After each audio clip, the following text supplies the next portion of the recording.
मेरी मंगेतर जब मेरी भाभी बन गई तो मैंने अपने पत्थर दिल पिता से बूस अरब ऐंठे और जिंगबे, वो शहर जिसने मुझे तोड़ दिया, उसे हमेशा के लिए छोड़ दिया।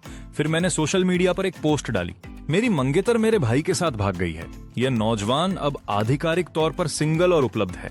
वह फोटो जिसके लिए मैंने लाखों चुकाए थे। 1 सेकंड के भीतर उसकी सहेलियों ने सेबल का फोन धमाकों से भर दिया। सेबल, क्या तुम सच कह रही हो?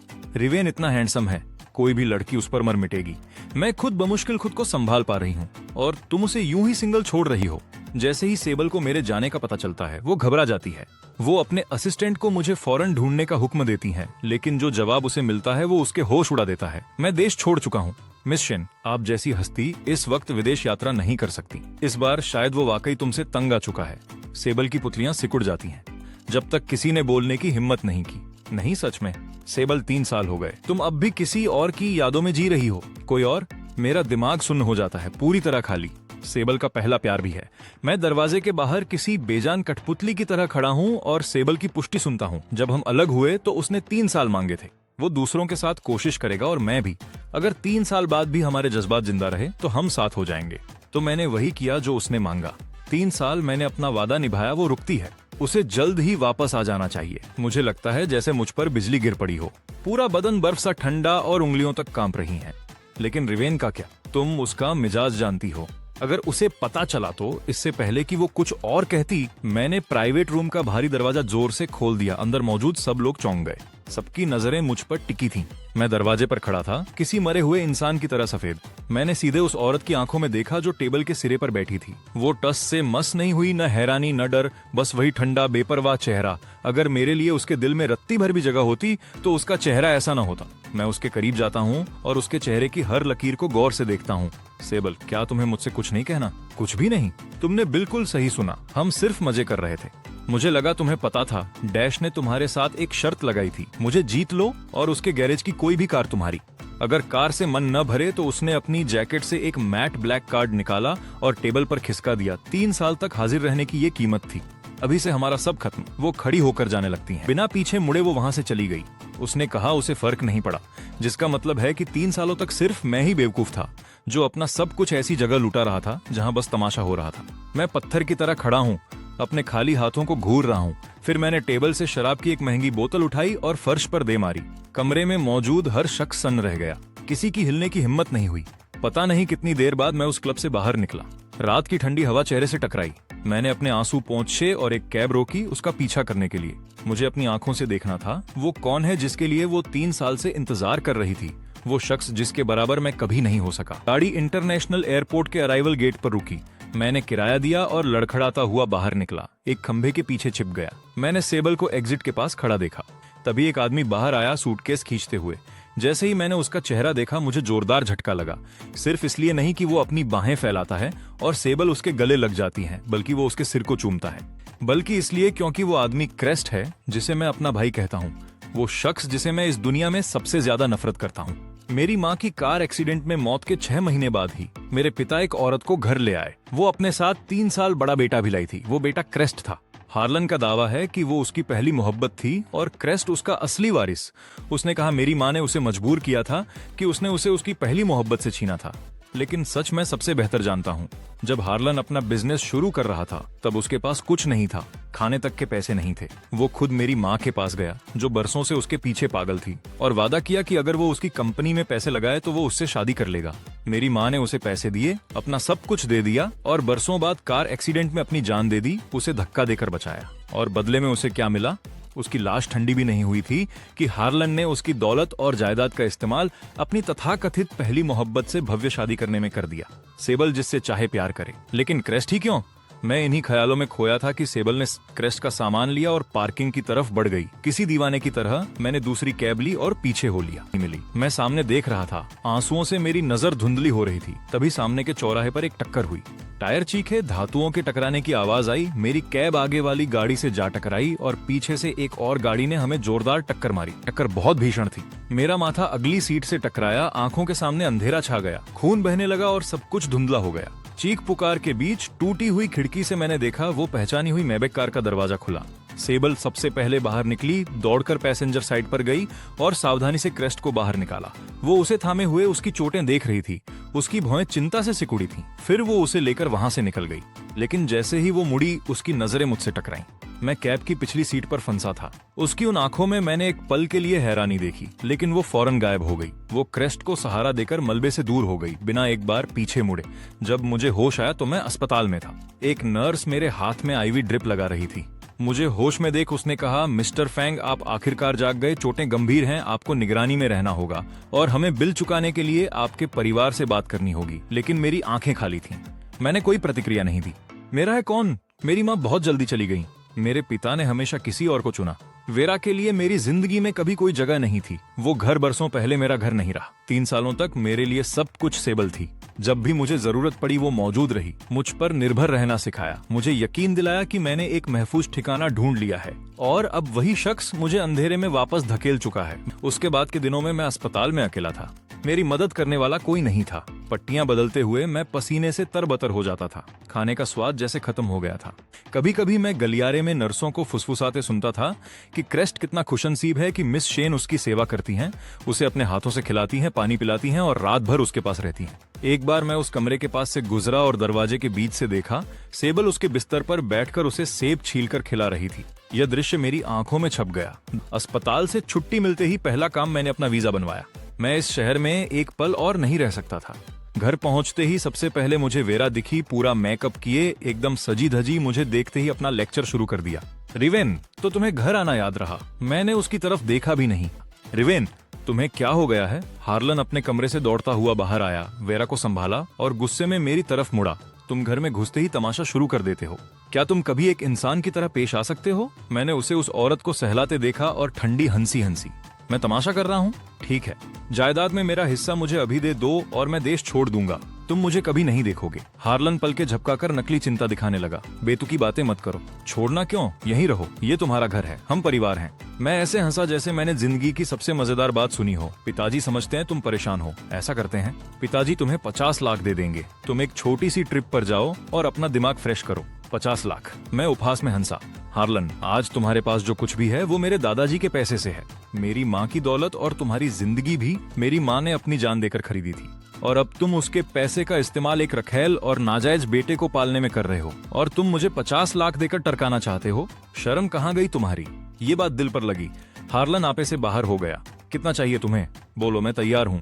मैंने जेब से कागज निकाला और शांति से सारी हिस्सेदारी और इक्विटी गिनाने लगा। क्या पागल हो गए हो? यह मुमकिन ही नहीं है। तुम पूरी हैंग ग्रुप को खोखला कर दोगे। तो मत मानो, मैंने घर के बाहर बम लगा दिए हैं। या तो डील साइन करो और मेरा हक दे दो, या आज हम सब खत्म हो जाएंगे। तुम्हारा नाम रिवेन है। तुम अपना आपा खो चुके हो। हाँ, शायद। आखिर में मौत का डर जीत गया। क्या अब हम खत्म करें? अब जाकर वो बम हटाओ। शांत हो जाओ, वहाँ कोई बम नहीं है। मैंने झूठ बोला था। आखिरकार तुमने भी तो मेरी माँ को ऐसे ही फंसाकर शादी की थी, है ना? लोगों को धोखा देकर। हार्लन को आखिरकार समझ आया कि उसे मोहरा बनाया गया है। वो हकलाने लगा। मेरी ओर उंगली दिखाई पर मुंह से शब्द नहीं निकले। मुझे जो चाहिए था मिल गया। मुझे उसकी प्रतिक्रिया की कोई परवाह नहीं थी। मैं ऊपर जाने के लिए मुड़ा ही था कि तुम्हारा भाई आज रात अपनी गर्लफ्रेंड के साथ डिनर पर आ रहा है। मुझे कोई मतलब नहीं कि तुम आजकल क्या कर रहे हो। आज रात तुम बैठोगे, खाना खाओगे और तमीज से पेश आओगे। उसकी गर्लफ्रेंड एक स्टेबल खानदान से है। तुम जानते हो इस शहर में शेन परिवार कितना ताकतवर है। हम उन्हें नाराज नहीं कर सकते। सोचने का वक्त भी नहीं मिला। सामने का दरवाजा खुला और क्रेस्ट अंदर आया। सेबल का हाथ थामे, चेहरे पर मुस्कान लिए। डैड, मॉम, मैं आ गया। हार्लन और अभी भी कांपती हुई वेरा तुरंत खुश होकर आगे लपके क्रेस्ट पर प्यार लुटाने लगे और सेबल के आगे झुककर उसे मान देने लगे, मानो उसके गुलाम हो। डिनर टेबल पर क्रेस्ट और सेबल स्वाभाविक रूप से साथ बैठे थे। मैं उनके सामने अकेला बैठा था। पूरे खाने के दौरान मैंने देखा कि सेबल कितनी तल्लीनता से क्रेस्ट की सेवा कर रही थी। उसकी प्लेट में खाना डाल रही थी, उसके लिए झींगे छील रही थी। इसलिए मैं उठा और बगीचे की तरफ चला गया। थोड़ी ही देर में क्रेस्ट मेरे पीछे आ गया। रिवेन, यहाँ अकेले खड़े होकर हवा खा रहे हो? मुझे पता है तुम्हारे साथ क्या चल रहा है। मैंने उसे पीठ दिखाई रखी। मैं थोड़ा तन गया पर पलटा नहीं। सच कहूँ तो जब मैंने पहली बार सुना तो मुझे थोड़ी चिंता हुई, क्योंकि तुम इतने आकर्षक हो। तुम लिंग की परवाह किए बिना सबको मोह लेते हो। कौन तुम पर फिदा नहीं होगा? पर कितना अफसोस है, इतनी खूबसूरती बेकार चली गई। तुम्हारी माँ मेरी माँ को नहीं हरा सकी और नहीं तुम हरा पाओगे। वो 3 साल बस खैरात थी जो मैंने तुम्हें दी थी। असली चीज वापस आ गई है। अब नकली के जाने का वक्त है। मैं धीरे से उसकी ओर मुड़ा। मेरी आंखों में न तो वो गुस्सा था, न ही वो दर्द जो उसे उम्मीद थी, सिर्फ नफरत थी। क्रेस्ट के चेहरे से मुस्कान गायब हो गई, उसका रंग पीला हरा पड़ने लगा। तुम्हें लगता है तुम जीत गए? तुम्हें सिर्फ वो औरत मिली है जिसे रिवेन ने छोड़ दिया, जिसे उसने फेंक दिया था। तुमने उसे जमीन से उठाया है और उसे किसी इनाम की तरह मान रहे हो। मैं मुड़कर जाने लगा, लेकिन जैसे ही मैं मुड़ा, क्रेस्ट के पीछे से एक तेज चीख सुनाई दी। उसका माथा सीधे पत्थर की बेंच के किनारे से जा टकराया और खून फव्वारे की तरह बहने लगा। तभी सेबल, हार्लन और वेरा लिविंग रूम से दौड़ते हुए बाहर आए। क्रेस्ट जमीन पर था, अपने खून से लथपथ माथे को दबाए हुए। डेड मॉम, सेबल, इसे दोष मत दो, मेरा पैर फिसल गया था। हार्लन गुस्से से कांप उठा। उसकी उंगली मेरी तरफ थी। रिवेन, तुमने अब क्या किया इसके साथ? मैं वहां खड़ा रहा और इस साजिश को देख रहा था। मेरी नजरें उस गुस्से वाले बाप, उस नकली मां पर घूमी और आखिर में सेबल पर रुकी। वो क्रेस्ट के पास बैठी थी, सावधानी से उसका घाव देख रही थी और फिर मुझे ऐसे घूर रही थी जैसे मुझे फाड़ खाएगी। अच्छा है, उसे भी मेरी बात पर यकीन नहीं। ठीक है, क्रेस्ट ही वो है जिसे वो वाकई प्यार करती है। वो मेरा साथ क्यों देगी? और जाने के लिए मुड़ा, पर एक हाथ ने मेरी कलाई को बुरी तरह जकड़ लिया। सेबल उसकी पकड़ लोहे जैसी थी, उसका चेहरा तूफान जैसा अंधेरा था। चेयरमैन फैंग, अगर आपका बेटा ऐसा बर्ताव करेगा और बेकाबू रहेगा तो मैं इसे ऐसे नहीं छोड़ूंगी। उसने तुरंत सिक्योरिटी गार्ड्स को बुलाया। इसे पकड़ो, इसे पुश्तैनी हॉल में ले जाओ और इसे सजा दो। तुम ऐसा करने की हिम्मत नहीं करोगे। मैंने पलटवार किया, अपने पिता को पूरी नफरत से घूरते हुए, लेकिन हार्लन सेबल की ओर मुड़ा, चापलूसी करते हुए पूछा, आपकी राय में इसे घुटनों पर बिठाकर पश्चाताप करवाना, क्या यह सजा काफी है? सेबल क्रेस्ट को उठाकर खड़ा करती है। उसके माथे से खून बह रहा था और वो मुझे ठंडी नजरों से देखती है। जो उसने कहा वो बेरहम था। ये बहुत कम है। मैंने स्टडी में एक चाबुक देखा है, वो सिर्फ सजावट नहीं है ना? हार्लन समझ गया और गार्ड्स पर चिल्लाया, सुना नहीं? पहले चाबुक से 30 कोड़े मारो, फिर इसे खींचते हुए हॉल में ले जाओ। वह मेरी बात सुने बिना नहीं उठेगा। मैंने पूरी ताकत से संघर्ष किया, लेकिन उन्होंने मुझे दबा दिया। वो बहुत ज्यादा थे और मैंने ही अपनी सावधानी खो दी थी। मैंने खुद से कहा था कि क्रेस्ट के शब्दों का मुझ पर असर नहीं होगा, पर साफ था कि हुआ था। वरना उसके चंद शब्दों से मेरा आपा नहीं खोता। मुझे घसीटकर एक कमरे में ले जाया गया। जब मुझे होश आया, मैं अपने कमरे में लेटा था, महसूस कर रहा था जैसे मुझे टुकड़ों में कुचल दिया गया हो। जब मुझे होश आया, मैं अपने कमरे में लेटा था, महसूस कर रहा था जैसे मुझे टुकड़ों में कुचल दिया गया हो। नैनी में चुपचाप मेरे जख्मों पर दवा लगा रही थी, आंसू पोंछ रही थी और धीरे से फुसफुसा रही थी। युवा मालिक, कृपया मालिक से माफी मांग लीजिए। खुद को इस हाल में क्यों डाल रहे हो? मैंने सिर हिलाया। झुक जाऊं? इस परिवार के आगे झुकूं तो ये मुझे नंगा कर देंगे। हड्डियों के सिवा कुछ नहीं बचेगा। मैं रुका और एक मुस्कान निकाली जो रोने से भी बदतर लग रही थी। सिर्फ पिटाई ही तो थी। मैंने क्रेस्ट पर भी अपना बदला ले लिया। बराबर का सौदा है, मैं इसे सह सकता हूँ। मैंने खुद को मजबूर किया और तकिए के नीचे से एक बैंक कार्ड निकालकर नैनी में के हाथ में थमा दिया। इसे ले लो। वो चौंक गई और तुरंत वापस करने लगी। युवा मालिक, मैं आपकी कमाई कभी नहीं ले सकती। इसे ले लो। मैंने काफी पहले इसकी योजना बना ली थी। मैं वापस नहीं आ रहा हूँ। तुम मेरी माँ के साथ उनके मायके से आई थी। अब यहाँ रुकोगी तो ये तुम्हें कभी इज्जत नहीं देंगे। ये तुम्हारी बाकी जिंदगी आराम से बिताने के लिए काफी है। मेरा यकीन करो, इस्तीफा दो और इस जगह से निकल जाओ। नैनी में अपने हाथ में पतले से कार्ड को घूरने लगी। फिर मुझे देखा, बिस्तर पर घायल और बेहाल, फिर भी उसकी परवाह करते हुए वो बुरी तरह टूट गई। अगले कुछ दिन मैं ठीक होने के लिए अपने कमरे में ही रहा। मैंने दर्द सहा और सब कुछ पैक करना शुरू किया, सेबल की दी हुई हर चीज समेत। वो मुझसे प्यार नहीं करती थी, पर उदार जरूर थी। यह सब करीब 10 करोड़ का था। मैंने सोचा सब फेंक दूं, पर फिर मैंने एक अच्छे क्लब के मालिक को फोन किया जहां मैं अक्सर जाता था। मैंने सुना कि वहां चैरिटी नीलामी चल रही है, तो मैंने उन्हें बताया कि मेरे पास नीलामी के लिए कुछ चीजें हैं। उन्होंने तुरंत जवाब दिया, आज रात एक इवेंट है और मैं सब ला सकता हूँ। कुछ नीलामी कोऑर्डिनेटर को सौंप दिया और जैसे ही मुड़ा, मैं सीधे सेबल और क्रेस्ट से टकरा गया, जो साथ अंदर आ रहे थे। सेबल उसके काफी करीब थी और जैसे ही क्रेस्ट ने मुझे देखा, उसके चेहरे पर एक कुटिल मुस्कान आ गई। मेरा हाथ गुस्से से भिंच गया, पर मैंने खुद को संभाला। मैं अभी बैठा ही था कि लाइटें कम हो गईं। होस्ट स्टेज पर आया और घोषणा की कि नीलामी शुरू होने से पहले 3 मिनट का किसिंग मोमेंट होगा। हॉल के सभी जोड़ों को इसमें शामिल होने की अनुमति है।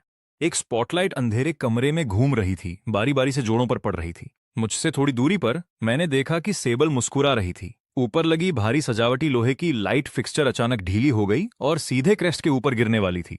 सेबल ने तुरंत प्रतिक्रिया दी, उसे धक्का देकर बचाया, पर फिक्सचर का किनारा उसके सिर के पीछे जा लगा। उसका चेहरा सफेद पड़ गया। उसने क्रेस्ट को पकड़ा और पार्किंग की ओर दौड़ पड़ी, उसे अस्पताल ले जाने के लिए। एक और फिक्सचर नीचे आया और मुझे जा लगा। दर्द इतना तेज था कि मैं बेहोश ही होने वाला था। एक राहगीर ने मुझे अस्पताल पहुंचाया। अस्पताल के बिस्तर पर आ गया। मैं अभी कमरे में शिफ्ट ही हुआ था कि सेबल अंदर आई। उसके चेहरे पर खूंखार भाव थे। मुझे ऐसे देख रही थी जैसे वो मुझे फाड़ खाना चाहती हो। रिवेन, मैंने सिक्योरिटी फुटेज देखी। तुमने क्लब के कर्मचारी को रिश्वत दी और जानबूझकर वो फिक्सचर ढीला किया ताकि उसे क्रेस्ट पर गिरा सको। क्या तुमने नहीं किया? सेबल, क्या तुम पागल हो गई हो? तुम्हारे अलावा और कौन उसे इतनी बुरी तरह मरते देखना चाहेगा? रिवेन, मैंने तुम्हें बहुत कम आंका था। कुछ कहने की जरूरत नहीं क्योंकि कुछ मिल नहीं रहा। सेबल, तुम्हें मुझ पर इल्जाम लगाने का कोई हक नहीं। इल्जाम? लगता है बिना ठोस नतीजे के तुम मानोगे नहीं। उसने अपना फोन निकाला और डायल किया। मुझे एक इंसान को अंदर करना है। फैंग परिवार का दूसरा बेटा रिवेन फैंग हमले का संदेह है। लोगों को अभी भेजो। इसे कुछ दिनों के लिए हिरासत में लो ताकि इसका दिमाग ठंडा हो। मेरी आंखें फटी की फटी रह गईं। चेहरा बेजान हो गया। वो सचमुच अपने रसूख का इस्तेमाल मुझे कैद करने के लिए कर रही है। फिर उस फिक्सचर का मुझे लगना क्या था? कुछ ही मिनटों में पुलिस आई, डॉक्टर की दलीलों को अनसुना कर दिया और मुझे जबरन उठा ले गए। अगले कुछ दिन नर्क जैसे थे। वहां मुझे हर तरह का टॉर्चर दिया गया। ऐसा लग रहा था कि बाकी कैदियों को खास निर्देश दिए गए थे। वे मुझ पर लगातार टूट पड़े मुक्कों और लातों से। जब कुछ दिन बाद उन्होंने मुझे छोड़ा तो मैं इंसान कम और लाश ज्यादा लग रहा था। मेरा शरीर टूट चुका था। मैं मुश्किल से सांस ले पा रहा था। वहां से बाहर निकालने वाली एकमात्र चीज मेरे फोन पर आया एक मैसेज था। मेरा वीजा मंजूर हो गया है। मैं अपनी बैग लेने के लिए घर पहुंच जाने से पहले मैंने एक आखिरी बार इस घर को देखा। बचपन की हर याद अब हार्लन, उसकी रखेल और उनके बेटे से भरी पड़ी है, जैसे वो ही इसके असली मालिक हों। मैं डैश मुझे एयरपोर्ट ले गया और सिक्योरिटी की ओर चल दिया। डैश तब तक देखता रहा जब तक मैं कॉरिडोर में गायब नहीं हो गया। वो काफी देर तक खामोश खड़ा रहा, इससे पहले कि उसने सेबल को फोन करने की हिम्मत जुटाई। फोन काफी देर तक बजता रहा, इससे पहले कि उसने उठाया। सेबल, डैश की आवाज तीखी थी। मुझे पता है तुम क्रेस्ट के साथ हो, लेकिन तुम और रिवेन 3 साल तक साथ थे। वो जा रहा है हमेशा के लिए। वो चला गया, पहली फ्लाइट पकड़कर निकल गया। उसने कहा है कि वो किसी और की शर्तों पर कभी वापस नहीं आएगा। अब खुश हो। सेबल सन्न रह गई। फोन कान से लगा था, वो हिल भी नहीं पा रही थी। देश छोड़ दिया, कभी वापस नहीं आएगा, ये शब्द उसके दिमाग में हथौड़े की तरह बज रहे थे। फिर अचानक अपनी कार की चाबियां उठाकर दफ्तर से बाहर निकल गई। लिफ्ट में नीचे जाते हुए उसने एयरपोर्ट डायरेक्टर को फोन लगाया। पता लगाओ रिवन किस फ्लाइट से देश से बाहर गया है। जब तक वो तेजी से गाड़ी चलाकर एयरपोर्ट पहुंची, डायरेक्टर घबराया हुआ इंतजार कर रहा था, सारी जानकारी देने के लिए तैयार। Miss Shen, mister Feng Paris जाने वाली फ्लाइट FX 108 में सवार थे। वो 20 मिनट पहले ही निकल चुकी है। उसका फोन फिर वाइब्रेट हुआ। स्क्रीन पर क्रेस्ट का नाम था। उसने एक गहरी सांस ली और फोन उठाया। सेबल, मेरे सिर में अभी भी थोड़ा दर्द है। क्या तुम व्यस्त हो? मुझे तुम्हारी याद आ रही है। मैं आ रही हूँ। वो अस्पताल के VIP रूम की तरफ निकल पड़ी। क्रेस्ट सिरहाने टिका बैठा था, थोड़ा पीला पड़ा हुआ। उसे देखते ही उसके चेहरे पर चमक आ गई। सेबल उसके पास बैठ गई। उसकी बातें सुन तो रही थी, पर उसका ध्यान कहीं और था। उसने सेबल की खामोशी को भांप लिया और धीरे से पूछा, सेबल, क्या तुम रिवन को लेकर परेशान हो? डैड ने बताया कि वो देश छोड़कर चला गया है। ऐसी हरकत के बाद सच कहूं तो दिमाग साफ करने के लिए बाहर जाना बुरा नहीं है। उसे वक्त दो, शायद वो वापस आ जाए। चलो उसके बारे में बात नहीं करते। क्रेस्ट ने फौरन सिर हिलाया। बात बदलने पर वो खुश था, लेकिन बाहर से देखने पर क्रेस्ट के साथ उसकी जिंदगी एकदम मुकम्मल लग रही थी। एक आदर्श जोड़ी, खूबसूरत कपल। सेबल एक प्रेमिका के सारे फर्ज निभा रही थी। डिनर, काम, हर इवेंट में साथ जाना। पर सिर्फ सेबल को सच पता था, ये मुकम्मल दिखने वाली जिंदगी अंदर से पूरी तरह खोखली और सुन्न थी। वो दफ्तर की खिड़की के पास काम करते हुए खो जाती है। उसे वो दिन याद आता है जब वो उसकी व्यस्तता के बीच चुपके से आता, पीछे से उसके गले लगता और उसके कान में धीरे से सांसें छोड़ता। उसका सारा ध्यान भटका देता था। वो खुद को प्राइवेट जेट में पाती हैं। उसकी नजरें उस छोटे से लेवेटरी पर अटक जाती हैं जहां उसने मुझे कंबल में लपेटकर बाहर निकाला था, और जब मैंने ऐसा किया वो बड़बड़ाते हुए शिकायतें करती रही थी। ये यादें, जिनका अब कोई काम नहीं, भूतों की तरह उसके मन में उतर आती हैं, उसे बार बार बेचैन कर देती हैं। रात को वो बिस्तर के अपनी तरफ लेटी थी, आधी नींद में। उसका हाथ अपने आप दूसरी तरफ बढ़ा, एक गर्म शरीर को छूने के लिए, पर वो एहसास गलत था, वो गर्माहट गलत थी। वो चमकदार गर्मी नहीं, सांसों की आवाज भी गलत थी। वो जानी पहचानी महक नहीं थी। नींद की वो खामोश आवाजें भी गलत थीं। मैं कभी शांत होकर नहीं सोता था, हमेशा रजाई छीन लेता था, जैसे कोई छोटा जानवर जो गर्माहट ढूंढ रहा हो। आधी नींद में ही उसकी बाहों में सिमट जाता था। सेबल की आंखें खुल गईं। छाती में एक जबरदस्त विरोध की लहर उठी। पहली बार उसने क्रेस्ट को लगभग धक्का देकर अलग कर दिया, उठी और बिस्तर से निकल गई। सो जाओ, मुझे याद आया कि एक जरूरी डॉक्यूमेंट देखना बाकी है। क्रेस्ट के हैरान चेहरे का इंतजार किए बिना वो सीधे स्टडी रूम में गई और दरवाजा बंद कर लिया। घर जाते हुए कार में भारी खामोशी थी। क्रेस्ट थोड़ा सहमा हुआ लग रहा था और काफी देर बाद उसने धीरे से कहा, सेबल, आज फिर मेरी माँ का फोन आया था, शादी के बारे में पूछ रही थी। सेबल ने अपने माथे पर उंगलियां रखीं। उसकी आवाज सपाट थी। इस समय कुछ क्रॉस बॉर्डर मर्जर डील बहुत ही महत्वपूर्ण मोड़ पर हैं। बहुत काम है, इस बारे में बाद में बात करते हैं। देर रात सेबल अकेले स्टडी रूम में बैठी थी और उसने अपने फोन में पासवर्ड से सुरक्षित एक एल्बम खोला। उसके अंदर सिर्फ एक छोटा सा वीडियो था। ये कुछ साल पहले दोस्तों की एक महफिल का था। किसी ने मुझे गाने की चुनौती दी। मैंने मान लिया, स्टेज पर कूदा, माइक थाम लिया और एक तेज पॉप गाना गाने लगा। सेबल को याद भी नहीं कि उसने इसे कब सेव किया था। वो सच में नहीं जानती। वो स्क्रीन पर उस शख्स को देखती रही, आजाद, खुश, बेफिक्र, और उसने अपनी आज की खामोश जिंदगी से उसकी तुलना की। सेबल के दिल में कुछ जोर से भींच गया, दम घोंटने लगा। उसने झटके से वीडियो बंद किया, फोन मेज पर उल्टा पटक दिया। उसका सीना तेजी से धड़क रहा था। वक्त बीता और देखते ही देखते 3 साल गुजर गए। राजधानी का इंटरनेशनल एयरपोर्ट।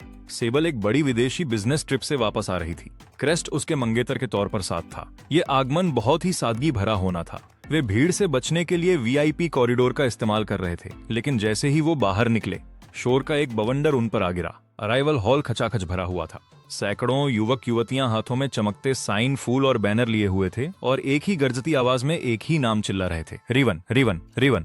शोर इतना था कि लगा छत उड़ जाएगी। आम यात्री रुक गए, मुड़कर देखने लगे और कानाफूसी करने लगे। ये कौन है? क्या हो रहा है? तुम्हें सच में नहीं पता रिवन?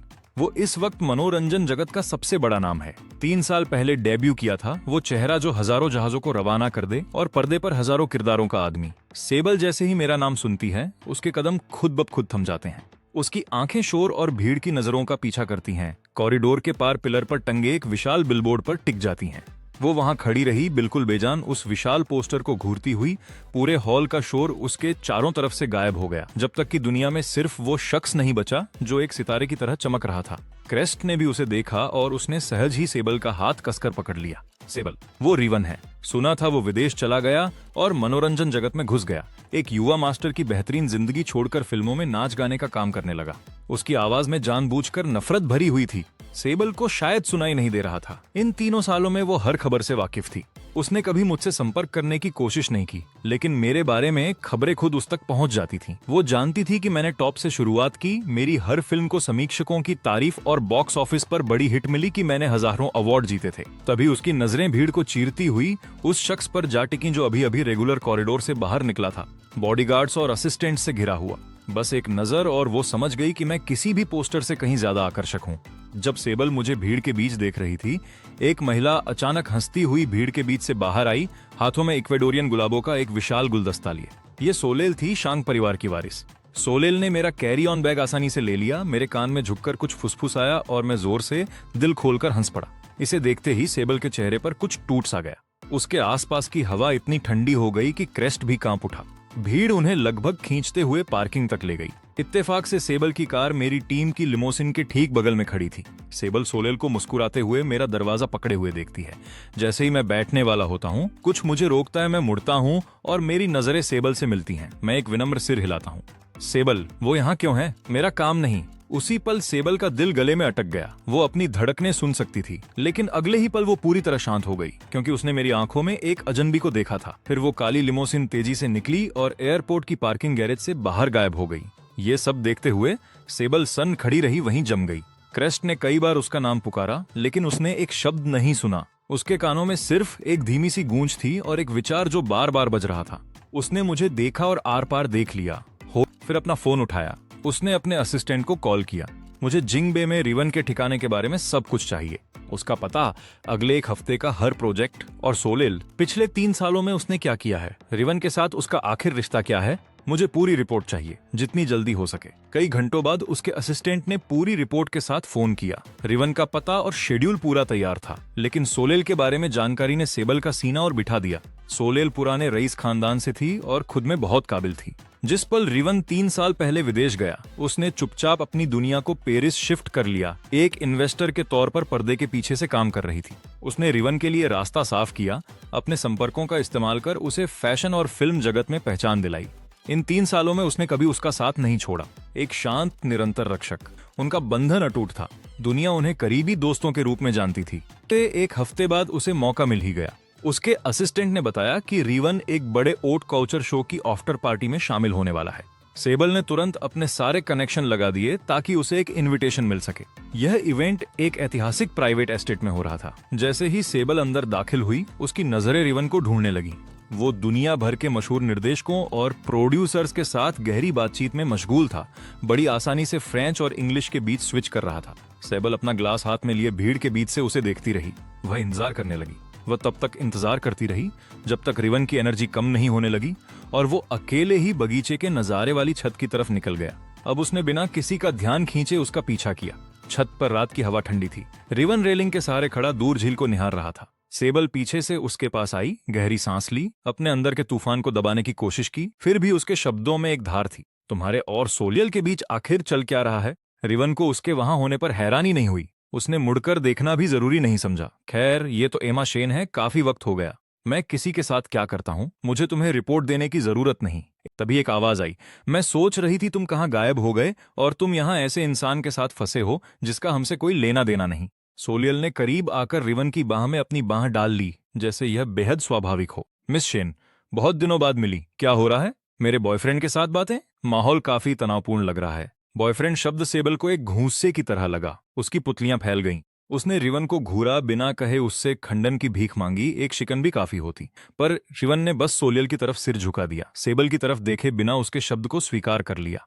सोलियल ने सेबल के चेहरे के हर उतार चढ़ाव को देखा और मुस्कुरा दी। सुना है तुम्हारा और रिवन का थोड़ा इतिहास रहा है, पर वो अब पुरानी बात है। रिवन के पास मैं हूं, वह खुश है, इसलिए कृपया खुद को परेशान न करें। वह रुकी और अपनी नजरें सेबल के पीछे के खाली स्थान पर टिका दी। वैसे क्रेस्ट आज कहाँ है? उसे साथ नहीं लाई तो तुम यहाँ किस मकसद से आई हो? कोई और खेल खेलने? बेचारा क्रेस्ट। इससे पहले कि सेबल कुछ कहती, सोलियल रिवन को लेकर दूर चली गई। सेबल वहीं खड़ी उन्हें साथ जाते देखती रही। कुछ दिन बाद सेबल का काबिल असिस्टेंट पुरानी फाइल्स देख रहा था। तभी उसे कुछ ऐसा मिला, एक इन्वेस्टिगेशन रिपोर्ट की कॉपी जो सालों से दबाई गई थी। यह रिवन की मां के एक्सीडेंट से जुड़ी थी। रिपोर्ट के अनुसार वह सिर्फ एक दुर्घटना नहीं थी, साफ संकेत थे कि यह जानबूझकर रची गई थी। और जिसे सबसे ज्यादा फायदा हुआ, हार्लन, जिसने फेंग ग्रुप पर कब्जा कर लिया। तभी सेबल के एक मुखबिर ने फेंग ग्रुप से एक जरूरी संदेश भेजा। फेंग ग्रुप अब सिर्फ एक खोखला ढांचा है। हार्लन ने पिछले कुछ सालों में भारी पैसा निकाला है, जिसे उसने विदेशी ट्रांजैक्शन के जाल में छुपा दिया है। और क्रेस्ट और वीरा माँ और बेटा सिर्फ जानते नहीं थे, वे इसमें पूरी तरह शामिल थे। फेंग ग्रुप कर्ज में डूबा है, डूबने की कगार पर है। लेकिन सेबल के होश तब उड़ गए जब उसने एक सीक्रेट रिकॉर्डिंग सुनी। क्रेस्ट एक दोस्त से बात कर रहा था। उस वक्त मैंने खुद को उस सीढ़ी से जानबूझकर गिराया था। वो बिल्ली बचाने का सारा ड्रामा नकली था। मुझे चाहिए था कि सेबल मुझ पर ध्यान दे। उसके जैसी लड़कियां ऐसी हरकतों पर तुरंत फिदा हो जाती हैं। वो बगीचे वाला वाकया, वह भी मेरा नाटक था। मुझे पता था सेबल बाहर आने वाली है, तो मैंने सही वक्त पर उसके सामने चलने की टाइमिंग सेट की। और क्लब में लाइट रिग मैंने ही किसी को पैसे देकर ढीला करवाया था। चोट गहरी देनी थी, पर खरोंच ही आई, काम फिर भी हो गया। और रिवन, वह खुद को समझता क्या है? मुझसे मुकाबला करेगा? सेबल का दिल हमेशा से मेरा था। बस एक छोटी ट्रिक और उसने सब सच मान लिया। रिवन को तो मैंने जेल तक करवा दिया था। अब जाकर सेबल को सच दिखाई दिया, जिसे वो अपने जीवन का प्यार समझती थी। वो शुरुआत से ही एक झूठ था, और रिवन को उसने जो भी घाव दिए वो उसी झूठ की बुनियाद पर थे। वह कितनी बड़ी बेवकूफ थी। इस माँ बेटे ने उसे कठपुतली की तरह नचाया। सेबल के पैर लड़खड़ा गए। वह फर्श पर गिर पड़ी, चेहरे का रंग उड़ गया था। सच सामने आने के बाद सेबल पूरी तरह निर्मम हो गई।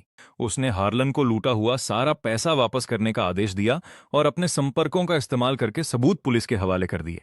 उसने क्रेस्ट से सारे नाते तोड़ लिए, पूरी तरह और हमेशा के लिए। पर यह करने के बाद उसे सुकून नहीं मिला। उसे बस एक खालीपन महसूस हुआ। रिवन, मैं बहुत दर्द में हूं। तुम कहाँ हो? मुझे तुमसे मिलना है। मुझे तुम्हारी माफी चाहिए।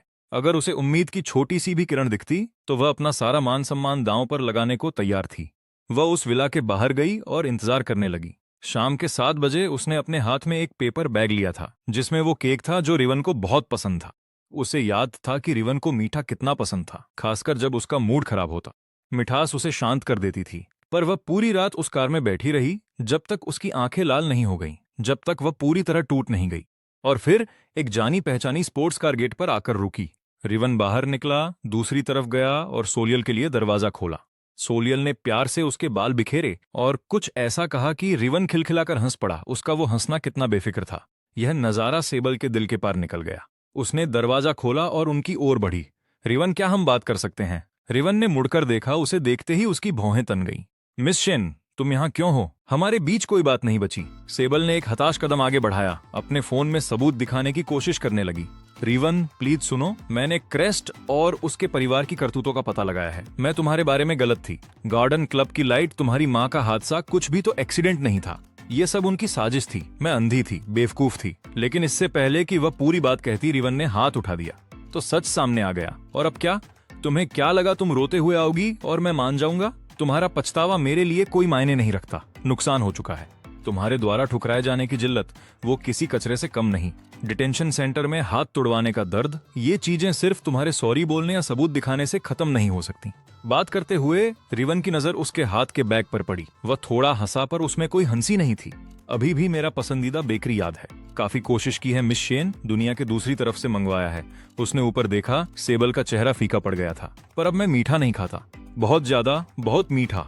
इतना कहकर रिवन मुड़ा और सोलियल के साथ गेट के अंदर चला गया। भारी दरवाजा बंद हुआ और सेबल बाहर ही रह गई। वह वहीं खड़ी रही, चुपचाप, बेजान। उसके हाथ में मौजूद वो बैग बहुत भारी महसूस हो रहा था। विला के अंदर रिवन ने दरवाजे से पीठ टिका दी और धीरे से फर्श पर बैठ गया। वह दर्द को छुपा नहीं सकता था। छाती में अब भी टीस थी, लेकिन सबसे ज्यादा वह राहत महसूस कर रहा था। छोड़ देना उतना मुश्किल नहीं था। सोलियल उसके बगल में बैठ गई और उसे अपनी बाहों में भर लिया। रिवन, मैं यहाँ हूँ, तुम मेरे पास हो। यह सब पीछे छूट गया। हाँ, सब पीछे छूट गया। बाहर बारिश और तेज हो गई। सेबल उसी बारिश में खड़ी थी, खोई हुई। उस खिड़की को देख रही थी जो उसके लिए कभी नहीं खुलेगी। उसकी आंखें खाली थीं। वह जानती थी जो उसने खो दिया वो अब कभी वापस नहीं आएगा। तभी जब वह ख्यालों में खोई थी, एक ब्रेकिंग न्यूज ने उसकी रगों में बर्फ जैसी सिहरन दौड़ा दी। ब्रेकिंग न्यूज, दक्षिण फ्रेंच ऑल्प्स में लगातार भारी बारिश के कारण भयंकर बाढ़ और जमीन धंसने, मडस्लाइड्स की घटनाएं हो रही हैं। कई गांवों का संपर्क पूरी तरह टूट चुका है। रास्ते तबाह हो चुके हैं। हालात बेहद गंभीर हैं। तभी असिस्टेंट का जरूरी मैसेज आया। रिवेन उसी इलाके में है। आखिरी लाइन पढ़ते ही सेबल का दिल जैसे धड़कना भूल गया। रिवेन को इंटरनेशनल चिल्ड्रंस फंड के लिए एक चैरिटी शूट में हिस्सा लेने बुलाया गया था, उसी कस्बे के पास जो सबसे ज्यादा प्रभावित हुआ है। पूरे इलाके से संपर्क कट चुका है। वह जिंदा है या नहीं कोई नहीं जानता। उस वक्त सेबल एक अहम बोर्ड मीटिंग की अध्यक्षता कर रही थी, जो शेन ग्रुप की अगली दशक की रणनीति तय करने वाली थी। खबर मिलते ही वह बिना कुछ कहे अपनी कुर्सी से उठी और चल दी। बोर्ड के सभी सदस्य हैरान रह गए जब उसने कागजात वहीं गिरा दिए और बाहर निकल गई। फौरन एक प्लेन तैयार करो। नीस के लिए सबसे तेज रास्ता नहीं, सीधे उस नजदीकी एयरपोर्ट जाओ जो अभी चालू हो। इलाके की हर रेस्क्यू टीम से संपर्क करो। सबसे बेहतरीन टीमें हायर करो। पैसों की चिंता मत करो, मैं खुद जा रही हूँ। कॉर्पोरेट रणनीति, बिजनेस साम्राज्य, अब इन सबका कोई मतलब नहीं था। उसके दिमाग में बस एक ही ख्याल था, रिवेन को ढूंढना। घंटों बाद सेबल एक अनुभवी और अच्छी तरह से लैस रेस्क्यू टीम के साथ पहुंची और एक ऐसे छोटे एयरपोर्ट पर उतरने को मजबूर किया जो अभी भी विमान ले सकता था। मौसम बहुत खराब था। आसमान में घने काले बादल छाए थे। तेज हवा और बारिश सब कुछ चीर रही थी। एक पल गंवाए बिना सेबल हेलीकॉप्टर में सवार हुई और सीधे उस इलाके की तरफ बढ़ी जहां संपर्क टूट गया था। लेकिन हेलीकॉप्टर वहां लैंड नहीं कर सका। वह सिर्फ जमीन के एक अपेक्षाकृत स्थिर हिस्से के ऊपर मंडरा सकता था। क्रू की मनाही के बावजूद सेबल रस्सियों के सहारे सबसे पहले नीचे कीचड़ में कूदी। रेस्क्यू टीम लीडर ने सामने तबाह हुई सड़क, बाढ़ और गिरे हुए पेड़ों को देखा और उसका हाथ पकड़ा। रुकिए, आगे के हालात बहुत खतरनाक हैं। मिट्टी अभी भी खिसक रही है। आप अंदर नहीं जा सकती। बहस बंद करो, रास्ता दिखाओ। सेबल की आंखें लाल थीं। वह पहले ही आगे बढ़ चुकी थी। बाढ़ का पानी उसके घुटनों तक पहुंच गया था, जो हड्डियों को गला देने वाला ठंडा था। पहाड़ी से चट्टानें लगातार टूट कर गिर रही थीं। हवा इतनी तेज थी कि किसी को भी उड़ा ले जाए। जब वे एक छोटे से मलबे को पार कर रहे थे, एक बड़ी चट्टान उनके पीछे की टीम की तरफ तेजी से लुढ़की, उसी टीम की तरफ जिसके पास जरूरी रेस्क्यू सामान था। बिना सोचे सेबल ने उस बैग को धक्का देने के लिए खुद को झोंक दिया। चट्टान उसके बाएं हाथ पर आ लगी। उसका किनारा सीधा हड्डी तक एक गहरा घाव बना गया। रुकिए, टीम का एक सदस्य घाव पर पट्टी बांधने के लिए लपका, पर सेबल ने मना कर दिया। समय नहीं था। उसने कपड़े का एक टुकड़ा फाड़ा, घाव पर लपेटा और आगे बढ़ गई, जबड़े भींचे हुए। 10 घंटे से ज्यादा की कड़ी मशक्कत के बाद उन्हें आखिरकार रिवेन एक ऊंचे इलाके पर बने क्लासरूम में मिल गया, जो चारों तरफ से बाढ़ के पानी से घिरा था। रिवेन वहां कुछ टीचरों के साथ था। वह दर्जनों डरे हुए बच्चों को दिलासा दे रहा था। उसके बाल बिखरे हुए थे, चेहरा पीला पड़ गया था, कपड़े भीगे और गंदे थे, लेकिन वह शांत था। वह बच्चों को एक कहानी सुना रहा था, उनकी आंखों से डर को मिटाने की कोशिश कर रहा था। जब सेबल कीचड़ और खून से सनी हालत में दरवाजे पर डगमगाती हुई पहुंची तो सब सन्न रह गए। रिवेन भी। उसने ऊपर देखा और उसे देखते ही उसका चेहरा अविश्वास से जड़ हो गया। दोनों की नजरें मिलीं। कुछ सेकंड के लिए वक्त ठहर गया। सेबल ने रिवेन को वहां खड़े देखा, जिंदा और सुरक्षित, और जिस बोझ को वह हफ्तों से उठाए हुए थी वह एक पल में पिघल गया। उसे अपने हाथ का दर्द महसूस नहीं हो रहा था। उसे अपनी हालत की परवाह नहीं थी। वह लड़खड़ाती हुई आगे बढ़ी और हर किसी के हैरान नजरों के बीच रिवेन को अपनी बाहों में भर लिया। रिवेन, रिवेन, तुम ठीक हो? रिवेन उसकी पकड़ में स्थिर खड़ा रहा, उसके दिल की तेज धड़कन को खुद पर महसूस करता रहा। उसका पूरा शरीर कांप रहा था। उसने ऊपर हाथ उठाकर उसकी पीठ थपथपाई और फिर उसे दूर किया, मजबूती से पर बेरुखी से नहीं। यहां आने के लिए शुक्रिया मिस शेन, मैं इसे नहीं भूलूंगा। मैं आपका कर्जदार हूं। सेबल की बाहें खाली रह गईं। उसके चेहरे की चमक गायब हो गई जब उसने रिवेन का शांत, बेपरवाह चेहरा देखा। वह हिली नहीं, बस खड़ी रही। तभी बाहर से दूसरे हेलीकॉप्टर के आने की आवाज सुनाई दी। सोल दूसरी रेस्क्यू टीम और सामान के साथ आ गई थी। वह क्लासरूम में दौड़ी, उसकी आंखें सीधे रिवेन को ढूंढ रही थीं। उसे सही सलामत देखकर उसके चेहरे पर चैन साफ दिख रहा था। फिर उसकी नजर सेबल पर गई। जब उसने सेबल के हाथ का घाव देखा तो उसकी आंखों में कुछ अजीब सी चमक आई, तेज और सतर्क। पास ही बने अस्थायी शेल्टर में डॉक्टर सेबल के घाव को साफ करने और टांके लगाने में लगे थे। घाव गहरा था, लेकिन सेबल को जैसे दर्द का एहसास ही नहीं था। उसकी आंखें बस रिवेन को देख रही थीं, जो यहां वहां काम में जुटा था। उसने झुककर अपने असिस्टेंट से धीरे से पूछा, क्या उसे मेरी चोट देखकर जरा सी भी फिक्र हुई? असिस्टेंट ने सेबल के पीले जिद्दी चेहरे को देखा और चुपचाप नजरें फेर लीं। जवाब उसकी खामोशी में ही था। यह फिर राहत कार्य स्थिर होने की पिछली रात, जब रिवेन की टीम घर लौटने की तैयारी कर रही थी। सेबल ने कोई बड़ा तामझाम नहीं किया, कोई शोर नहीं, कोई मंच नहीं। बस एक पहाड़ी के पास जहां तारे साफ दिख रहे थे, बस वे दोनों, हवा ठंडी थी। सोल ने अपने पास बैठे रिवेन को देखा, जिसका चेहरा आसमान की तरफ था। उसने एक गहरी सांस ली और उसके सामने आकर खड़ी हो गई। रिवेन, ऐसी बहुत सी बातें हैं जो मैं तुमसे लंबे समय से कहना चाहती हूँ। मुझे लगता है अब सही वक्त है। मुझे पता है तुम्हें लगता होगा कि बचपन में मैं तुम्हें कितनी परेशान करती थी, हमेशा तुम्हारे रास्ते में आती थी, झगड़े करती थी। सच तो यह है कि मुझे समझ ही नहीं आया कि तुम्हारा ध्यान कैसे खींचूं। तुम बहुत चमकते थे, जैसे एक छोटा सूरज हमेशा लोगों से घिरे रहते थे। वह नासमझ, झगड़ालू रूप ही एकमात्र तरीका था जिससे मैं सुनिश्चित कर सकूं कि तुम्हें याद रहे कि मेरा अस्तित्व भी है। फिर हम बड़े हो गए और मैंने अपने दिन बार में शराब पीकर बिताने शुरू किए, क्योंकि तुम्हें दुख में देखना वह मेरे लिए बर्दाश्त से बाहर था और मुझे समझ नहीं आ रहा था कि क्या करूं। मैंने खुद को सुन्न कर लिया। मैं चाहती थी कि तुम मुझे देखो, ये जानो कि चोट लगने पर भी कोई था जिसे मैं चाहिए थी। जब तुम विदेश गए मैं फौरन पीछे गई, किसी और वजह से नहीं, बस इसलिए क्योंकि मुझे तुम पसंद हो। तुम मुझे बचपन से पसंद हो। वह बात खत्म करने के बाद रिवेन देर तक खामोश रहा। पिछले 3 सालों में सोल ने उसके लिए जो भी किया था, एक एक छोटी चीज उसे याद थी। जब वह विदेश में अकेला था तो वह उसके साथ बैठी थी। जब उसका करियर लड़खड़ाया तो उसने चुपचाप उसे संभाला और रात भर जागकर उसका ख्याल रखा। जब वह बीमार था और उसने कभी उसे मजबूर नहीं किया। अब सोल अचानक झुककर उसका हाथ थाम लेती है। रिवेन, मैं जानती हूँ तुम्हारे अंदर अभी भी ऐसे जख्म हैं जिन्हें तुम पूरी तरह नहीं भुला पाए हो। मुझे जल्दी नहीं है, मैं इंतजार कर सकती हूँ। मैं बस एक चीज पूछना चाहती हूँ, क्या तुम मुझे अपनी गर्लफ्रेंड के तौर पर सही तरीके से तुम्हारे साथ रहने का मौका दोगे? रिवेन ने सोल की तरफ देखा। वह लड़की जो उसके साथ बड़ी हुई, जो हंसी लड़ी, जिसने उसे पागल किया और जरूरत के वक्त कभी साथ नहीं छोड़ा। वह काफी देर खामोश रहा। सोल का दिल बैठने ही वाला था, तभी रिवेन ने धीरे से सिर हिलाया। उसके चेहरे पर एक हल्की सी मुस्कान आई। तुमने मुझे अपने जज्बात बताए हैं, मेरा जवाब हमेशा हाँ ही होगा। सोल खिल उठी। उसने कसकर उसे गले लगा लिया। उनका रिश्ता सार्वजनिक तो नहीं हुआ, लेकिन अपनों के बीच यह राज नहीं था। यह वो पल है जब रिवेन आखिरकार अपने अतीत से पूरी तरह आगे बढ़ गया। वार्षिक अंतर्राष्ट्रीय फिल्म पुरस्कार समारोह ने पूरी दुनिया का ध्यान अपनी ओर खींच लिया। रेड कार्पेट सितारों से भरा था। रिवेन अपनी बाहों में सोलेल को लिए चल रहा था। जिंगबे में शेन ग्रुप की सबसे ऊपरी मंजिल पर सेबल अंधेरे में छत तक फैली बड़ी खिड़कियों के सामने अकेली बैठी थी। कमरे में एकमात्र रोशनी टेलीविजन से आ रही थी, जिस पर पुरस्कार समारोह सीधा प्रसारित हो रहा था। जब कैमरा रिवेन और सोलेल के क्लोजअप पर गया तो उसकी पुतलियां सिकुड़ गईं। परिणामों की घोषणा की गई। रिवेन ने उस फिल्म के लिए सर्वश्रेष्ठ अभिनेता का पुरस्कार जीता, जो मानवीय स्वभाव की जटिलता को बेहद ईमानदारी के साथ उजागर करती है। जैसे ही उसका नाम पुकारा गया, पूरा ऑडिटोरियम सम्मान में खड़ा हो गया। रिवेन ने मंच पर आकर पुरस्कार ग्रहण किया। उसने एक संक्षिप्त भाषण दिया, निर्देशक और क्रू को धन्यवाद दिया। फिर उसकी नजरें नीचे भीड़ में सोलेल पर जा टिकीं। और आखिर में, एक शख्स है जिसे मुझे धन्यवाद देना है, मेरा प्यार सोलेल। मेरे साथ खड़े रहने और हर मुसीबत में मुझे ताकत देने के लिए तुम्हारा शुक्रिया। यह पुरस्कार आधा तुम्हारा है। कैमरा सोलेल पर गया। वो पहले से ही खड़ी थी और उसने हॉल के पार से रिवेन को फ्लाइंग किस दी। सेबल ने जोर से टीवी बंद कर दिया। अंधेरे में वो हाँफने लगी। नहीं, मैं यहाँ बैठकर यह तमाशा नहीं देख सकती, मुझे कुछ करना ही होगा। आफ्टर पार्टी का आयोजन पुरस्कार समारोह के आधिकारिक होटल में किया गया था। आधी रात बीत चुकी थी जब रिवेन और सोलेल अंततः वहां से निकले, सहायकों और सुरक्षा कर्मियों से घिरे हुए अंडरग्राउंड पार्किंग की ओर बढ़ रहे थे। लेकिन जैसे ही वे कार के पास पहुंचे, एक आकृति खंभे के पीछे से लड़खड़ाती हुई बाहर निकली और उनका रास्ता रोक लिया। यह सेबल थी, उसकी नजरें रिवेन पर टिकी थीं। मुझसे बस बात कर लो, सिर्फ 5 मिनट, नहीं 3 मिनट ही सही। बस मुझे एक मौका और दे दो, बस आखिरी बार, मैं तुमसे भीख मांगती हूँ। तुम्हारे बिना मेरे पास जीने के लिए कुछ नहीं बचा। सोलेल तुरंत आगे बढ़ी। सेबल, अपनी हालत देखो, होश में आओ। रिवेन मेरे साथ है, वो खुश है। कृपया उसकी जिंदगी में दखल देना बंद करो।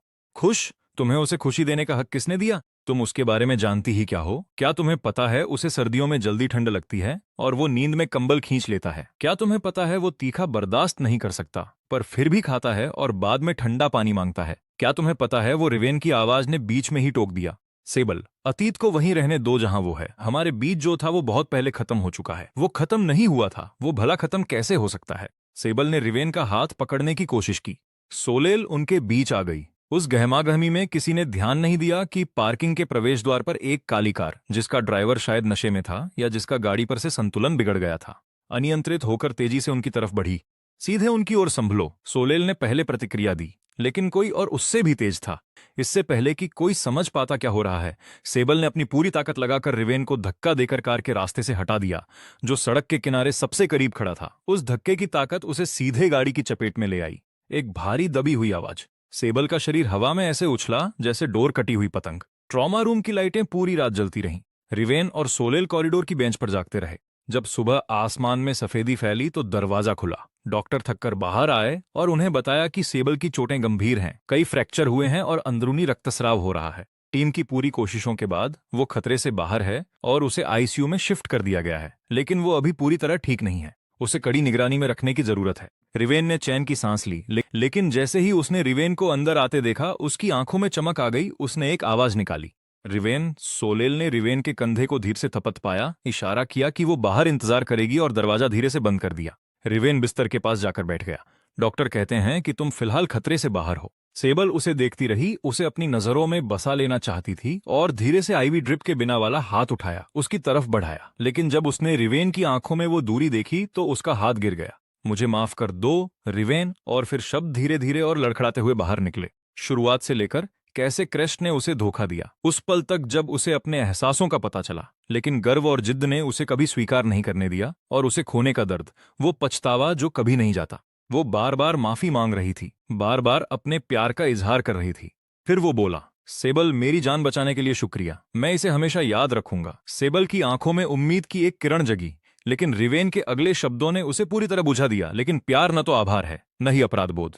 हमारे बीच जो था वो बहुत पहले खत्म हो गया था। उस दिन जब तुमने क्रेस्ट की खातिर मुझे उस डिटेंशन सेंटर में डलवाने के लिए अपनी पहुंच का इस्तेमाल किया, मुझे वहां तड़पने दिया। हर बार जब तुम उस पर यकीन करने और मुझे बिना झिझक चोट पहुंचाने को चुनती थी, तभी सब खत्म हो गया था। सेबल, हम यहीं खत्म करते हैं। वो खड़ा हो गया। उसने पीछे मुड़कर नहीं देखा। वो दरवाजे की ओर चल दिया। बाहर सोलेल उसका इंतजार कर रही थी। रिवेन उसके पास गया, बिना एक शब्द कहे उसका हाथ थामा और पीछे मुड़कर देखे बिना उस कमरे से दूर चला गया। सेबल अस्पताल के बिस्तर पर पड़ी रही, खाली दरवाजे को देखती रही, उस आदमी की पीठ को देखती रही जो जा चुका था।